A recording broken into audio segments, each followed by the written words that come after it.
The U.S. and China, this is a big one, have reached a sweeping trade deal covering agriculture, energy, and market access for industries, Angie, like financial services.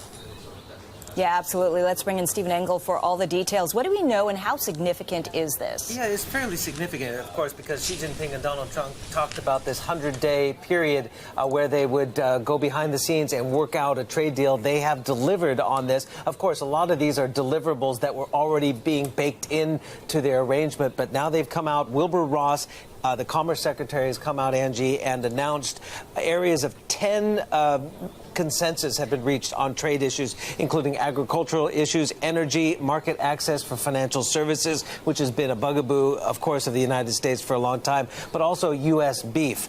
Producers of U.S. beef and natural gas will now have broader access to the Chinese markets. U.S. beef has been banned since 2003. Since the mad cow disease.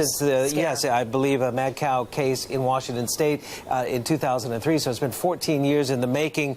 I had the statement here just a second ago, but reading through this statement from the Commerce Department, here it is. They were reading that will allow imports of U.S. beef on conditions consistent with international food safety and animal health standards as soon as possible, and starting no later than July 16th, 2017. So book your table at Morton's in Beijing on July 16th, because you can maybe get the U.S. beef. No plug for Morton's there. Sorry about the other ones. Ross says this deal will reduce growing trade deficit with China, which of course was $347 billion in 2016. Wilbur Ross saying this is a Herculean accomplishment. Yeah, absolutely. What about financials, though?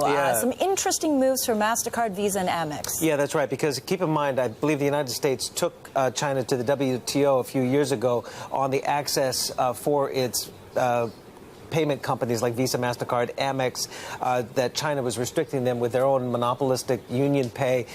The U.S. won that case. Now this is kind of the remedy stage. China has agreed to give full and prompt market access to payment companies like the three that I mentioned.